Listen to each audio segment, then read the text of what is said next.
ये है हमारे गार्डन का रक्त रंग की झलक मारता हुआ एक सुंदर आलीशान आड़ू। ये एक ही नहीं बल्कि यहाँ पर ऐसे अनेक आड़ू लगे हुए हैं।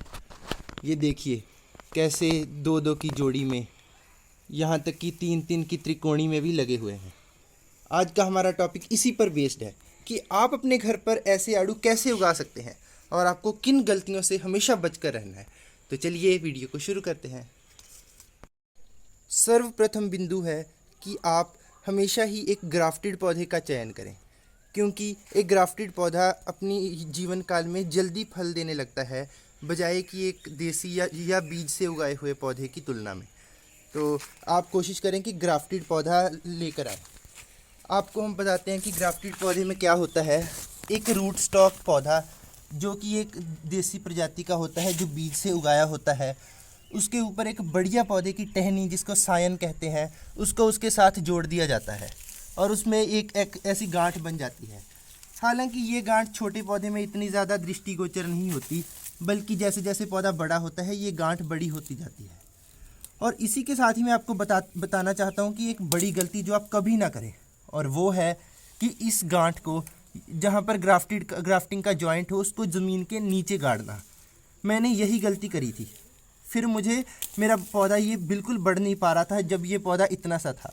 उसके बाद मैंने इस पौधे को ज़मीन में से दोबारा उखाड़ा और ग्राफ्टिंग का पोर्शन बाहर रखा, तब जाकर इसकी बढ़त शुरू हुई। तो आप ये गलती कभी ना करें। अगला इम्पॉर्टेंट बिंदु है सही जगह का चयन। आप कम से कम अपने पौधे को किसी ऐसी जगह पर लगाएं जहाँ पर अच्छे से धूप आती हो। सर्दियों में ना सही, गर्मियों में कम से कम वहाँ पर धूप जरूर आनी चाहिए, तभी पौधे की बढ़त होगी। और सर्दियों में जैसा कि आपको पता है, आड़ू का पौधा अपने सारी पत्तियाँ झाड़ देता है, और उसके बाद जब पत्तियाँ नहीं रहेंगी तो ना क्लोरोफिल रहेगा ना फोटोसिंथेसिस की प्रक्रिया। इसलिए सर्दियों में अगर आपके पौधे को धूप नहीं भी मिल रही तो चल जाएगा, लेकिन गर्मियों में इस पर धूप जरूर पड़नी चाहिए। आगे के पॉइंट्स में आपको इन सुंदर लाल चमकते हुए टमाटरों की हार्वेस्टिंग करते करते बताता हूँ। असल में मैं दोस्तों और भी बहुत सारी सब्जियां उगाता हूँ, कई प्लांट्स उगाता हूँ, और उसी का एक्सपीरियंस मैं अपने चैनल गार्डनिंग एट हवेली पर साझा करता हूँ। अगर आपको भी गार्डनिंग का शौक़ है तो मेरा चैनल याद से ज़रूर सब्सक्राइब कर लीजिएगा। तो चलिए आगे की बात करते हैं उसके पानी की आवश्यकता के बारे में। दोस्तों, जो हमारा पीच का प्लांट है उसको एक बढ़ोतरी वाले सीज़न में, यानी कि विंटर्स के अलावा, उसको एक अच्छी मात्रा में पानी चाहिए होता है ताकि वो अच्छे से बढ़त ले सके। आपको पता ही है कि पानी के बगैर किसी भी प्लांट की ग्रोथ लगभग असंभव ही होती है, इसलिए पानी उनकी ग्रोथ में एक इम्पॉर्टेंट रोल प्ले करता है। लेकिन इसमें भी आपको एक गलती नहीं करनी है, उसको गलत टाइम पर बिल्कुल पानी नहीं देना है। और गलत पॉइंट कौन सा है? सर्दियाँ। दोस्तों, शीत ऋतु में आपको अपने प्लांट्स में बिल्कुल भी पानी नहीं देना है। हाँ, अगर आपका पौधा गमले में लगा हुआ है और वो बिल्कुल ही उसकी मिट्टी सूख चुकी है तो वो एक अलग केस है, लेकिन इसके काफ़ी सारे बुरे परिणाम हो सकते हैं अगर आप बेकार में ज़्यादा पानी डालते हैं। पहला तो आपको गर्मियों में भी बहुत ज़्यादा पानी नहीं डालना है, क्योंकि इसकी जड़ें जल्दी गलने लगती हैं और आसानी से गलनशील होती है। तो लेकिन सर्दियों में इसको ऐसा पानी बहुत ज़्यादा मात्रा में क्यों नहीं देना, इसके पीछे भी एक अलग कारण है, और वो ये है कि सर्दियों में ये अपने डोरमेंसी के स्टेज में चला जाता है। और डोरमेंसी में क्या होता है, ये अपनी पूरी पत्तियां झाड़ देता है, इसकी फोटोसिंथेसिस की क्रिया बंद हो जाती है। आपको पता ही होगा कि प्लांट्स के पत्तों में से वाष्पीकरण होता है, और प्लांट्स के पत्तों में से जो पानी वो सोखते हैं वो वातावरण में वापस जाता है, जिसकी वजह से पेड़ों को जो है वो वर्षा लाने के लिए अच्छा माना जाता है। लेकिन सर्दियों में उनके पत्ते ही नहीं होते, तो वो पानी उनका लॉस नहीं होता। और अगर पानी लॉस नहीं होगा और हम बेकार में उसको पानी देते रहेंगे तो ज़्यादा पानी से वो बेकार में वो एनर्जी यूज़ नहीं कर रहा किसी भी प्रकार की, लेकिन ज़्यादा पानी देने से वो ख़राब हो सकता है।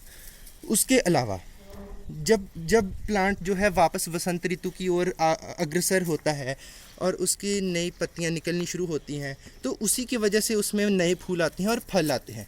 अगर आपने उसको पहले पानी दिया और बहुत ज़्यादा पानी दिया और बीच में थोड़ी सी गर्म ऋतु होगी 2-4 दिन के लिए, तो ये भी संभव है कि वहाँ पर जो है वो प्लांट जो है वो अपनी बड्स निकाल ले और पहले ही पत्तियाँ निकालनी शुरू कर दे। तो उससे क्या होगा, लेकिन वो होगी शरद ऋतु, तो शरद ऋतु होते हुए भी आपने उसको पानी दिया और उसने गलती से समझ लिया कि वसंत ऋतु आ गई है, उसने अपनी नई पत्तियां बड्स निकाल ली, और वो निकालने के बाद अगर दोबारा से सर्दी पड़ी और उसकी नई नई कोमल पत्तियां जो है वो नष्ट हो गई, तो उससे जो है वो आड़ू की जो काश्त है, आड़ू के फल आने की जो क्वांटिटी है, वो उस पर काफ़ी गहरा असर पड़ेगा। इसीलिए हम सर्दियों में उसको बिल्कुल पानी नहीं देते। तो मैं दोस्तों आशा करता हूँ आपको ये पता चल ही गया होगा। तो चलिए अब थोड़े से ये टमाटर और तोड़ लेते हैं और फिर उसके बाद मैं आपको मिलता हूँ। अब दर्शकों, टमाटरों के बाद हम कुछ आड़ू भी तोड़ ही लेते हैं, जिसके बारे में हमने अपनी वीडियो बनाई है। तो जिस भी आड़ू पर ऐसी लाली आ जाती है वो लगभग तैयार ही होता है, आप उसको तोड़ लें, वरना ये वाला काम हो सकता है आपके साथ भी।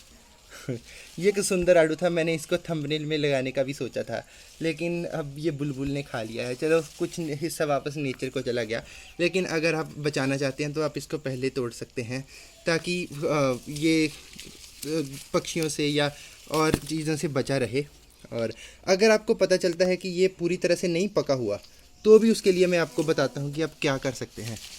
तो पहले तो हम कोशिश करते हैं कि सिर्फ लाल लाल वाले ही तोड़ते हैं। एक ये टूट गया, और एक ये तोड़ लेते हैं, और ये भी तोड़ ही लेते हैं, और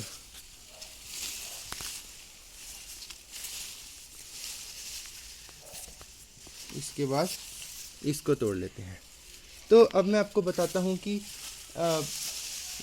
अगर आपके पास कच्चे आड़ू आपने तोड़ लिए हैं, तो आप उनके साथ क्या करेंगे। वो सबसे नीचे लगा है, ये देखिए, एम के एकदम पास में लगा, इसको भी थोड़े से खा लिया है, चलो, लेकिन ये बच जाएगा इसमें से हिस्सा, बढ़िया वाला भी। तो अगर आपने कच्चे आड़ू तोड़ लिए हैं, तो आप उनको इकट्ठा करें, कागज़ की कुछ परतों में अच्छे से ऐसे पैक कर लें, और पैक करने के बाद आप उसको 2-4 दिन के लिए रख दें, और उसको बारी बारी चेक करते रहें, और आप देखेंगे कि कुछ ही टाइम में वो सारे पक कर तैयार हो जाएंगे, और बाद में आप उन्हें एंजॉय कर सकते हैं। और जाता जाता मैं आपको प्लांट के जो खाद डालनी है उसके बारे में भी बता ही जाता हूँ। तो उसके लिए आपको क्या करना है कि कोई गोबर की खाद लेनी है, या फिर किचन वेस्ट कंपोस्ट कैसे बनानी है, इसके बारे में मैंने ऑलरेडी वीडियो बना रखी है, आप चैनल पर जाकर ज़रूर चेक करें। तो ये सब चीज़ें आप डालकर पौधे को पोषण दे सकते हैं। लेकिन जब आपका पौधा बड़ा हो जाता है, तो तब आपको जो है वो खाद को अपनी जड़ों के नज़दीक नहीं डालना, बल्कि उससे थोड़ा सा दूर डालना है, जहाँ पर उस प्लांट का ज़्यादातर फैलाव हो। क्योंकि जो न्यूट्रिशन है वो फाइब्रस रूट्स इकट्ठा करती हैं, उसके पास में टैप रूट्स होती हैं, फाइब्रस रूट्स आगे के आगे बढ़ती रहती हैं, तो आपको उसके थोड़ी दूर में वो खाद डालनी है। तो मैं कोशिश करता हूँ कि आपको ये पसंद आया होगा। हमारी और कुदरत की संयुक्त कोशिश के साथ ये जो हार्वेस्ट हुई है, इसको हमने प्राप्त किया है। तो चलो, मिलते हैं आपको एक नेक्स्ट वीडियो में। धन्यवाद देखने के लिए।